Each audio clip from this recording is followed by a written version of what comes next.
வணக்கம் நண்பர்களே. இந்த பதிவில் குரு பயிற்சியுடைய தொடர்ச்சியாக கடக ராசி நண்பர்களுக்கு இந்த குரு பயிற்சி இந்த 2026ஆம் ஆண்டு ஜூன் மாதம் 2ஆம் தேதி கடக ராசி மேலேயே உச்சமாக வரக்கூடிய இந்த குருவினுடைய அமர்வு என்னென்ன பலன்களை கொடுக்க இருக்கிறது அப்படின்னு பார்க்கலாம். ஸோ இப்பொழுது நம்ம நேரடியாக பதிவிற்குள்ளே போகலாம். கடக ராசியை பொறுத்தவரை இந்த குரு கிரகம் ரொம்ப ரொம்ப அற்புதமான ஒரு ஆதிபத்திய சுபராக இருக்கிறார்.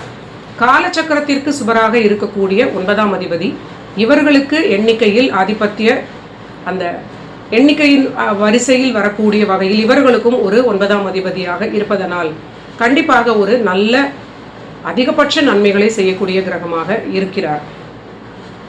டிஃபால்ட்டாக இந்த கடக ராசியில் பூச நட்சத்திரத்தில் தான் குரு கிரகத்திற்கு உச்சவீடாக கொடுக்கப்பட்டிருக்கிறது. இந்த குருவினுடைய பயிற்சி சஞ்சாரம் அப்படிங்கிறது ஒரு வருடத்திற்கு ஒரு முறை ஒரு ராசியை கடக்கும் அப்படின்னு சொல்லக்கூடிய வகையில் ஒரு முறை அவர் கடகத்தில் உச்சமானால் 12 கட்டங்களை கடந்து மீண்டும் அதே கடகத்திற்கு வர ஆப்வியஸ்லி 12 வருடங்கள் ஆகும். ஸோ இது ரொம்ப ஒரு அற்புதமான ஒரு நிலை. ஒரு கிரகத்திற்கு ஒரு நட்பு வீடா இல்லைனா இந்த பயிற்சி உச்ச நீச்ச சம்பந்தமான ஏதாவது ஒரு நன்மை இருக்கிறதா அப்படின்னு பார்க்கும் பொழுது இந்த ஆண்டு வரக்கூடிய குரு பயிற்சி உச்ச குருவாக கடகத்தில் இருக்க போகிறார். அது கடக ராசி நண்பர்களுக்கு ஒரு பாக்யாதிபதியான ஒரு நிலையாக இருப்பது, அவர் உச்சம் பெறுவது நல்ல நிலை. ஆனால் அதே சமயம் இந்த குரு 9க்குடையவராக இருந்தாலும் அவரே 6க்குடையவராகவும் இருப்பது ரொம்ப ரொம்ப முக்கியமான மறக்கக்கூடாத நிலை. கண்டிப்பாக ஒரு கிரகம் 2 ஆதிபத்திய பலன்களையும் தவறாமல் செய்யும். ஸோ இது அனுபவ ரீதியிலாக நான் உணர்ந்த உண்மை. ஸோ ஒரே நம்ம நன்மைகளை மட்டும் எதிர்பார்க்க முடியாது. ஸோ இந்த பதிவில் நம்ம முதலில் நன்மைகளை சொல்லிவிட்டு கவனமான பலன்களையும் கண்டிப்பாக பார்க்கலாம். ஜூன் மாதம் 2ஆம் தேதி உங்களுடைய கடகத்தின் மேலேயே குரு கிரகம் அமரப்போகிறார். கடந்த ஒரு ஆண்டாக குருவினுடைய விரயஸ்தானத்தில் உள்ள மறைவு பெற்ற அந்த நிலை ரொம்ப சோதனைகளையும் ஒரு தேவையில்லாத அதிக விரயங்களையும் நிறைய ஒரு குழந்தைகள் தொடர்பான பிரச்சனைகளையும் தந்தைக்கு சில மருத்துவ விரயங்களாக இருப்பது அது போன்ற நிலையும் பணியில் ஒரு பெரிய அன்சர்டனிட்டி போன்ற நிலையும் கடகத்திற்கு கொடுத்து விட்டார். இப்பொழுது அதெல்லாம் முடிந்து அதெல்லாம் இட்ஸ் ஆல் ஓவர் நவ். கடக ராசிக்கே அவர் ஒரு சுழற்சியை உங்களை பொறுத்தவரை முடித்துவிட்டு உங்களுடைய ராசியில் அவர் உச்சமாக ஃபர்ஸ்ட் ஹவுஸில் இருக்கிறார். ஆனால் ஜென்மகுரு வனவாசம் அப்படின்னு ஒரு சேயிங் ஜோதிட பழமொழி இருக்கிறது. இது உண்மையா அப்படின்னா கண்டிப்பாக அது உண்மைதான்.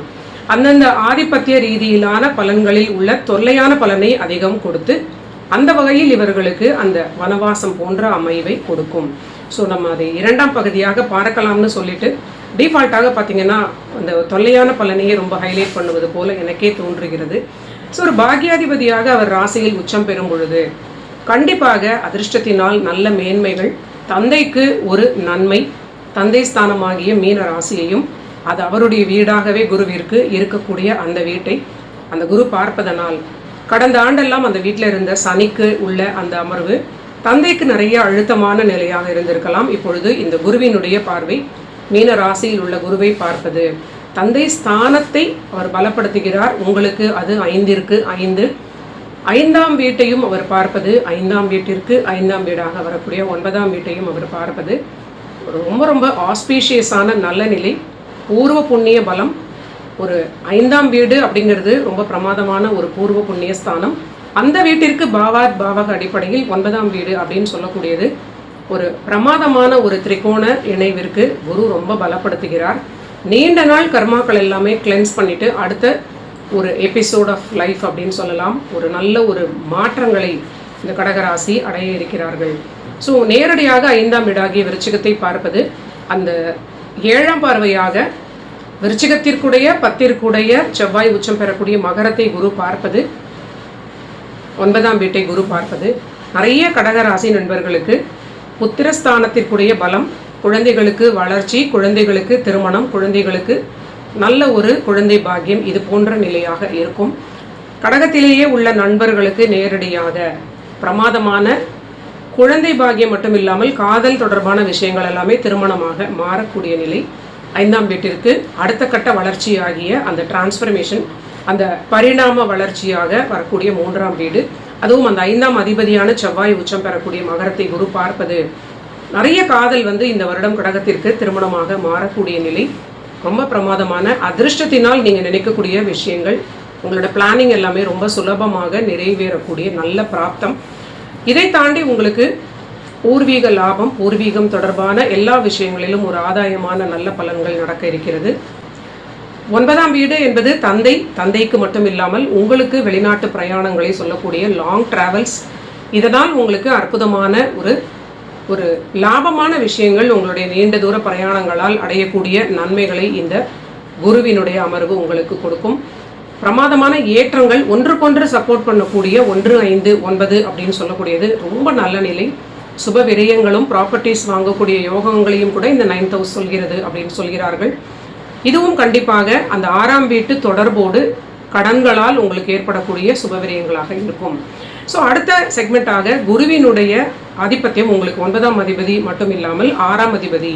ஸோ உங்களுக்கு நோய்களை, எதிரிகளை, திருமண வாழ்க்கையில் பிரேக்கப் போன்ற நிலைகளை, கோர்ட் கேஸ் போன்ற விஷயங்களை கொடுக்கக்கூடியவரும் இதே குருதான் அப்படிங்கிறத நம்ம மறக்கக்கூடாது. இது ஒரு கார்மிக்கான ஒரு பந்தம் அப்படின்னு நம்ம வச்சுக்கலாம். சிலருக்கு நேரடியாக தந்தையோடு கூட ஒரு கார்மிக்கான இது போன்ற தந்தையே நேரடியாக உங்களுக்கு மேலே சொன்ன 6ஆம் வீட்டு பாவக விஷயங்களை எல்லாமே, காரக்க விஷயங்களை எல்லாமே ஏதாவது ஒரு இன்பில்ட்டாக கொடுக்கக்கூடிய வகையில் இருப்பார். ஸோ இந்த ஆண்டு அந்த 6ஆம் வீட்டுக்குடையவரான குருவாகவும் அவர் இருந்து உங்கள் ராசியில் உச்சம் பெறுவது கண்டிப்பாக அந்த 6ஆம் வீட்டு பாவக பலன்கள் எல்லாமே உங்களுக்கு ஹைலைட் ஆக நடக்கும். ஸோ கோர்ட்டு கேஸ் சிலருக்கு நடக்கலாம். திருமண பிரிவினையும் ஒரு சிலருக்கு தசாபுதிகளுக்கு ஏற்றார் போல கண்டிப்பாக நடக்கும். ஆனால் 6ஆம் வீட்டிற்குடைய குரு உச்சம் பெற்று 5ஆம் வீட்டை பார்க்கிறாரே, அப்போ 6ஐ அவர் வலுவிழக்க செய்வாரா அப்படின்னு கேட்டிங்கன்னா, 6ஆம் வீட்டிற்கு பின்னால் இருக்கக்கூடிய விருச்சிகத்தையும் குரு பார்க்கிறார். 6ஆம் வீட்டிற்கு அடுத்ததாக இருக்கக்கூடிய கிளாக்வைஸ் டைரக்ஷனில் இருக்கக்கூடிய மகரத்தையும் பார்க்கிறார். ஒரு சுபகர்த்தரி யோகம் அப்படிங்கிற வகையில் அந்த 6ஆம் வீடு ஒரு விதமாக ப்ரொடெக்டடாக இருப்பதனால் இது நெகட்டிவான பலன்களை கொடுப்பவர்களுக்கு இந்த 6ஆம் வீடு தொடர்பான கோர்ட் கேஸ், கடன்கள், ஆரோக்கிய பிரச்சனைகளை கொடுத்து விடுவதற்கான வாய்ப்பு கடகத்தை பொறுத்தவரை கொஞ்சம் அதிகமாக இருப்பதை நீங்கள் உணர வேண்டும். ஸோ இந்த 6ஆம் ஆதிபத்திய ரீதியிலான எல்லா விஷயங்களிலும் ரொம்ப எச்சரிக்கை தேவை.